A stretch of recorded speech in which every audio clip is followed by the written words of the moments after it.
Alrighty folks, welcome back to the second part of upgrading your 59 Edsel here to from a generator to a alternator. This is our GM one wire alternator, and I had to do a little modification to it. And if you're going to run a GM alternator, you'll have to do this. If you run the Ford one, you won't have to, but if it's a GM. But this is a 10 SI alternator, which they have made it into a one-wire alternator, and which makes it a lot better. And it's supposed to be a 105 amp. So that's what we have, ladies and gentlemen. This is a 105 amp alternator.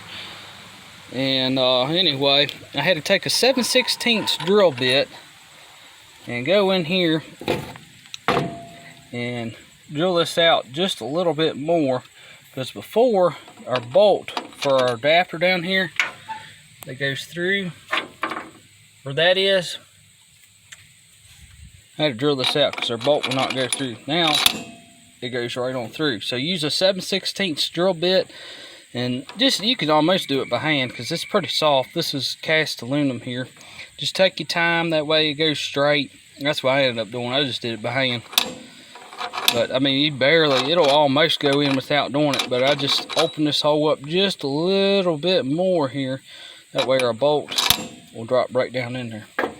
But now you're set up for it. So we're ready to bolt it on. We're going to start wiring it up. I got our 4-gauge wire here. This is kind of really overkill, honestly, but it's not going to hurt nothing. This is 4-gauge battery cable wire. But we're going to probably end up, I got enough length here, I may just split it in half and use half of it from the alternator to our positive side on our solenoid up here, and take the other half and tie that into our positive as well. And probably end up replacing this one battery cable. Maybe. Haven't quite decided yet. I went ahead and removed our wire harness and our voltage regulator. Just go on and take that out. We're not going to use any of that anymore. I kind of recommend not using it, because you want to use something that's at least I've read at least a 8-gauge. That's a 4-gauge. I mean, it's way overkill, but it's not going to hurt nothing. It ain't. But anyway, you're left with these two wires here.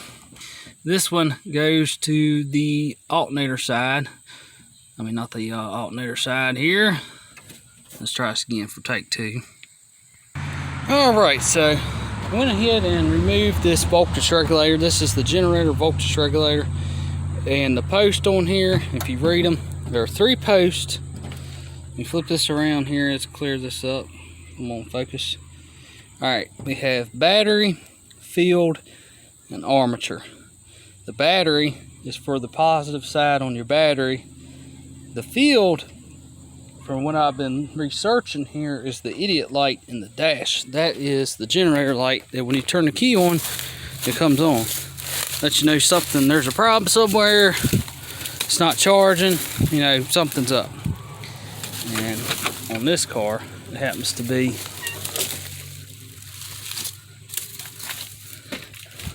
on this side right here. That's for the generator light. We have temperature gauge right beside it. Our generator light is right there. So when we turn our key on, that will light up. And then once it fires up, it will turn off. We will lose that feature.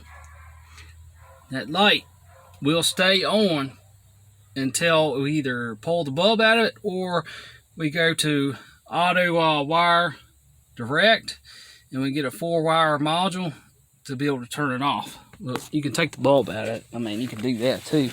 But we will lose that feature. But that's okay. Just to point that out.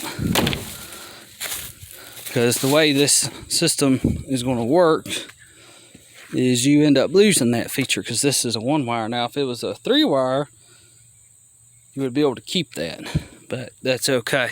But you will lose that. You can buy a module and to where you can be able to turn that off. You can buy that, or you can just take the bulb out.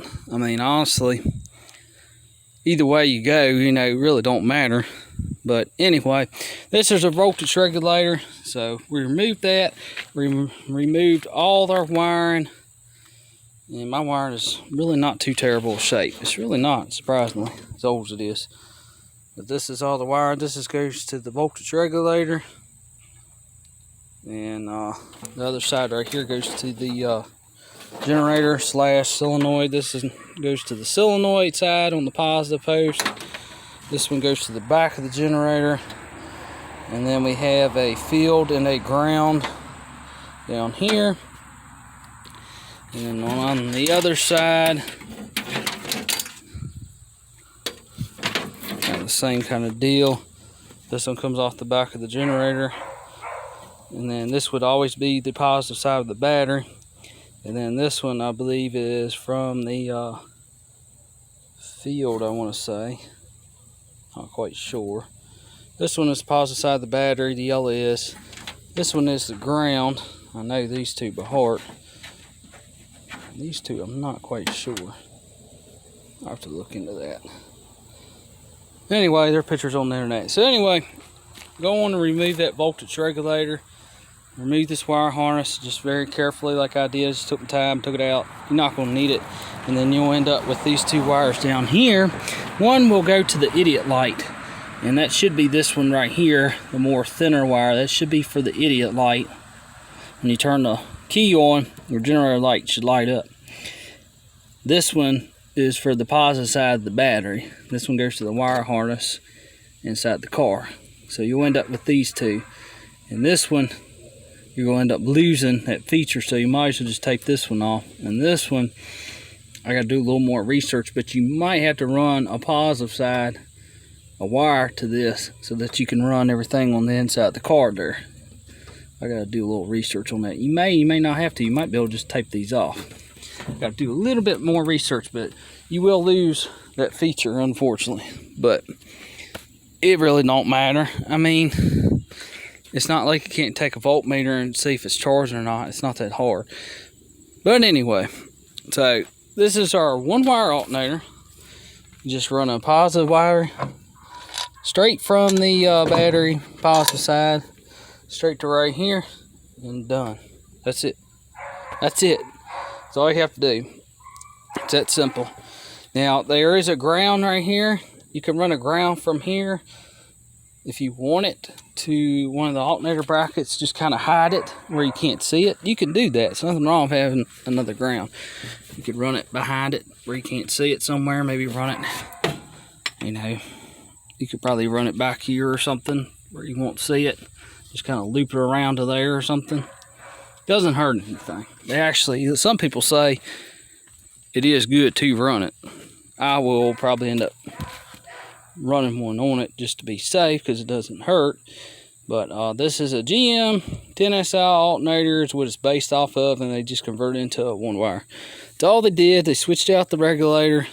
It is a little different style regulator, and the two posts that were used to be on here, they have now jumped them. So these two are jumped together, apparently, because I pulled this cover off, and that's what they did. And it is a little different regulator, and it's got a little bit different, I think it's got more windings, and that's what gives you more amps, something like that. Don't quote me, I'm not sure.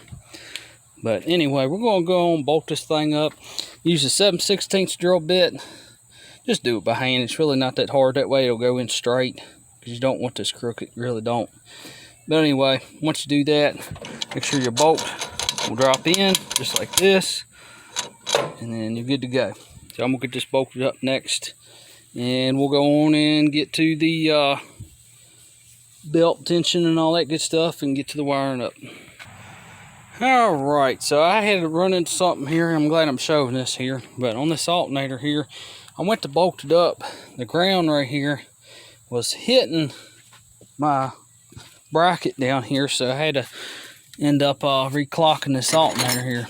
But it was hitting right in here, and you wouldn't be able to adjust the tension on the belt correctly. There's no way to adjust it at all, matter of fact.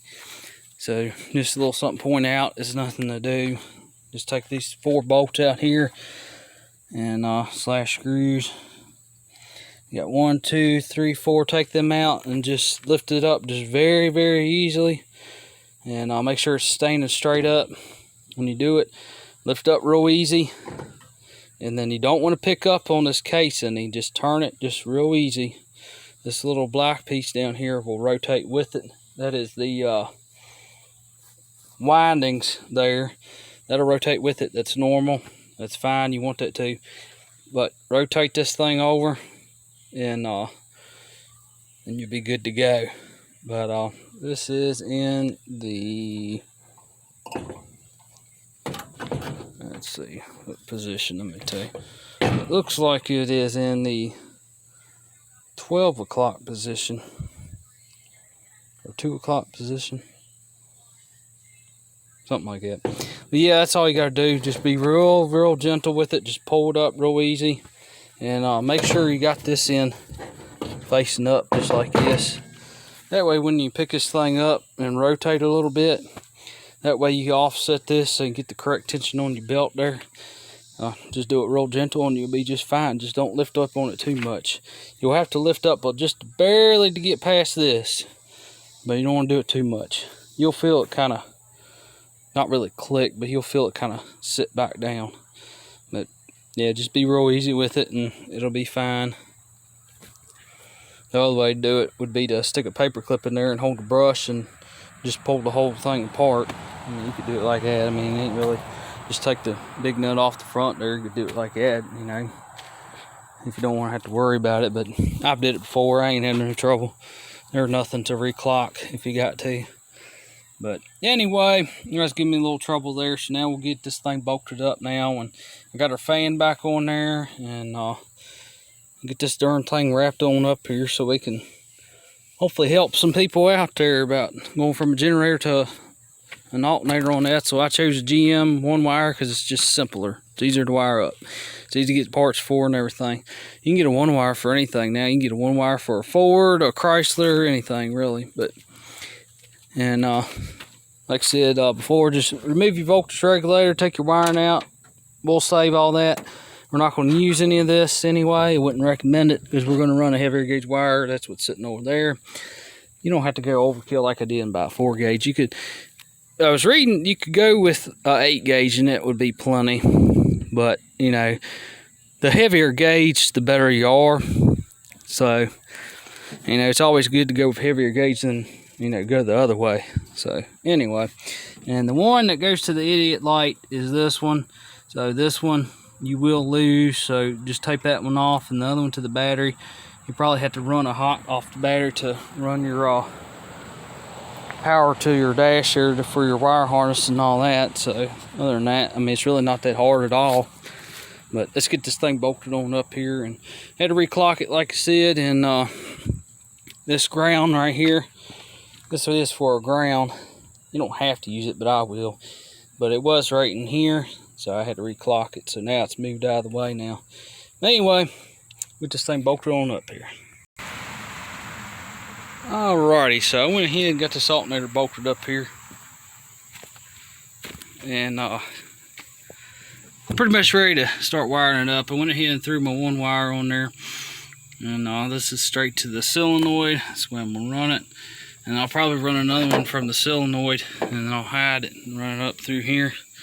And we'll tie it in over there so we got power to our wire harness inside the car there. But like I said, we will lose our idiot light, but that's okay. But there it is. I got the correct belt tension on it, so I think it'll be alright. I ended up using the same belt that was on it before, so that's kind of lucky. The only thing I don't like about it is it's kind of rubbing. Not quite rubbing, but almost right in here.